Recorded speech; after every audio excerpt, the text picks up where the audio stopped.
अस्सलामुअलैकुम। अब हम पढ़ेंगे एक और बहुत ही important topic, one of another very common बीमारी जो बच्चों में बार बार होती है, वो है कानों की इन्फेक्शन, जिसको हम कहते हैं ASOM।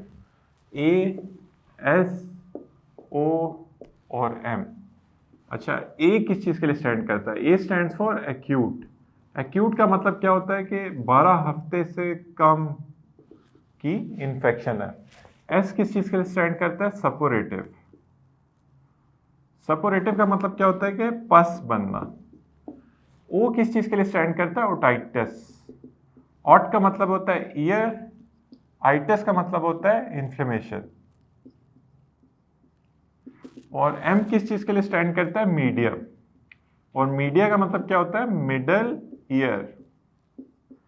तो अब ASOM आपका किस चीज के लिए स्टैंड कर रहा होगा?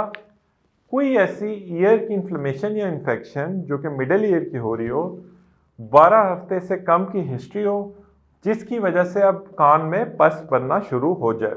अब आप अगर बाहर से देखें तो बाहर आपका कान आ जाएगा, आगे जाएं तो कान का पर्दा आ जाएगा, उसके पीछे क्या होगा? Middle ear. अब मिडल ईयर हर तरफ से 6 साइडों से बंद होता है, इसकी सिर्फ एक ही ड्रेनेज पॉइंट है, और वो क्या है? Eustachian tube. और वो जाके कहाँ पे खुल रही है? नेजल कैविटी में। तो ASOM का पहली स्टेज क्या होगी कि इसकी यूस्टेशन ट्यूब में कोई मसला है। यूस्टेशन ट्यूब में क्यों मसला आ सकता है? यूस्टेशन ट्यूब खुद बंद हो सकती है, नाक में कोई इन्फेक्शन हो सकती है, नाक में कोई इन्फ्लेमेशन हो सकती है, नाक में कोई नज़ला जुकाम हो सकता है। तो पहली स्टेज हमें फिर इससे ऑटोमेटिकली हम डिड्यूस कर सकते हैं कि पहली स्टेज कोई भी मिडिल ईयर में खराबी होने के लिए क्या होगी कि इसका एक ही ड्रेनेज पॉइंट है वो बंद हो जाए, और इस स्टेज को हम कहेंगे stage of tubal blockage. Stage of tube blockage. अब देखें, जब ये ट्यूब बंद हो जाएगी तो सेकंड स्टेज में क्या होना शुरू हो जाएगा? इसका एक ही रास्ता था, सारे फ्लूइड के बाहर जाने को बंद हो गया, तो फ्लूइड सारा यहाँ पे क्या होना शुरू हो जाएगा? वो यहाँ पे एक्यूमुलेट होना शुरू हो जाएगा। जब फ्लूइड सारा यहाँ पे एक्यूमुलेट होना शुरू हो जाएगा तो इससे सेकंड स्टेज आएगी। आप खुद सोचें कि आपके घर के बाहर एक ही डंप का एरिया हो, वहाँ पे गंद तो सारा बढ़ता जा रहा है, लेकिन अब जो एक वहाँ पे म्यूनिसिपल का ट्रक आता था जो सारा गंद उठा के लेके जाता था, वो आना ख़त्म हो गया। तो यहाँ पे सारा फ्लूइड बाहर रहा है, ये अब बीमारी की तरफ जा रहा है, लेकिन अभी तक बीमारी नहीं हुई। अभी सपोरेशन की ये तरफ जा रहा है, लेकिन सपोरेशन नहीं हुई, बीमारी यहाँ पे इन्फेक्शन नहीं हुई। तो सेकेंड स्टेज क्या बन जाएगी? Stage of pre suppuration. वहाँ पे सारा फ्लूइड वहाँ पे इकट्ठा हो रहा है, लेकिन अभी तक वहाँ पे बीमारी नहीं हुई। थर्ड स्टेज क्या होगी? जाहिर है वहाँ पे अगर वो गंद सारा आपके घर के पास पड़ा रहेगा, वहाँ पे रोडेंट्स आएंगे, वहाँ पे चूहे इकट्ठा होना शुरू हो जाएंगे, वहाँ पे ताफुन फैलना शुरू हो जाएगा, वहाँ से बीमारियाँ फैलना शुरू हो जाएंगी। तो ये भी जब इसका रास्ता बंद हो गया, सारा यहाँ पे डिस्चार्ज इकट्ठा होना शुरू हो गया, तो इवेंचुअली इन्फेक्शन, इन्फ्लेमेशन, और दैट लीड्स टू सपोरेशन। तो थर्ड स्टेज क्या आ जाएगी आपकी? थर्ड स्टेज होगी आपकी स्टेज ऑफ सपोरेशन।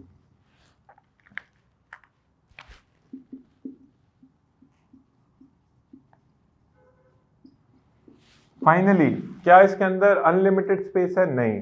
तो जब ये फ्लूइड भरता रहेगा तो अब इसमें से दो में से एक काम हो सकते हैं। एक काम क्या है कि फ्लूइड अपना रास्ता बना के बाहर चला जाए। और बाहर कहां से जा सकता है? दो एरियाज हैं जो सबसे वीक पॉइंट है आपकी मिडिल ईयर की बाउंड्रीज में से। एक एरिया है, इसको हम कहते हैं टिम्पैनिक मेम्ब्रेन, जो कान की तरफ से अगर आप आ रहे हो तो कान का पर्दा।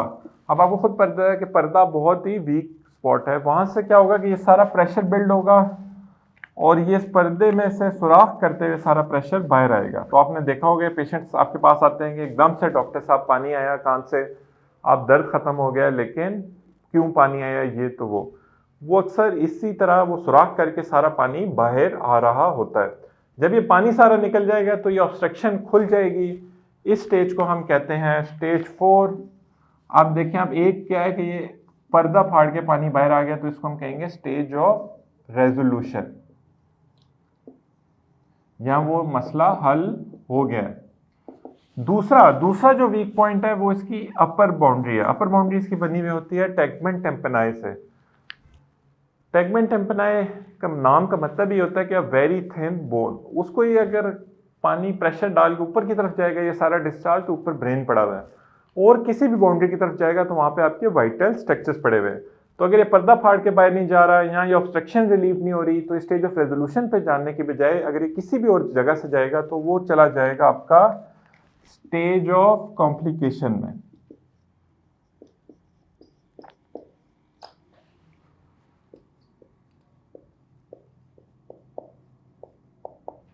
अब स्टेज ऑफ कॉम्प्लिकेशन में जाने का मतलब है कि आप सिर्फ वो बीमारी मिडिल ईयर तक नहीं रही, बहुत सारी मुख्तलिफ बीमारियां उस वजह से होना शुरू हो जाएंगी। अब अगर आपने इसको ट्रीट करना हो तो क्या करेंगे, यहां पे अगर इन्फेक्शन से बचाना है तो एंटी बैक्टीरियल्स, इन्फेक्शन की वजह से देखें ये एंटी बैक्टीरियल्स किस पे एक्ट कर रहे हैं, आइटस पे, इन्फ्लेमेशन पे, इसके लिए क्या दे सकते हैं आप, एंटी इन्फ्लेमेटरी। आपने इस ऑब्स्ट्रक्शन को रिलीव करना है जो नाक में बनी हुई है, तो इसके लिए आप क्या दे सकते हैं, नेजल डीकंजेस्टेंट्स। तो नेजल डीकंजेस्टेंट दे सकते हैं आप इसको रिलीव करने के लिए। तो ये आपका ASOM है। अगर ये सब के बावजूद ये ना रिलीव हो रहा हो तो आप इसके पर्दे में खुद सुराख करके एक रास्ता दे सकते हैं ताकि खुद सारी ड्रेनेज होती रहे जब तक आप यूस्टेशन ट्यूब और नेजल ब्लॉकेज को ट्रीट करते हैं। तो खुद इस अमल को सुराख करके यहाँ पे एक छोटा सा पाइप डालने के अमल को हम कहते हैं मेरिंगोटमी। मेरिंगोटमी का मतलब क्या है कि टिम्पैनिक मेम्ब्रेन का एक और नाम मेरिंगो है, तो मेरिंगो में जब आप एक सुराख करेंगे तो उसका नाम हो जाएगा मेरिंगोटमी। तो ये एक मेरिंगोटमी भी आप कर सकते हैं। Thank you.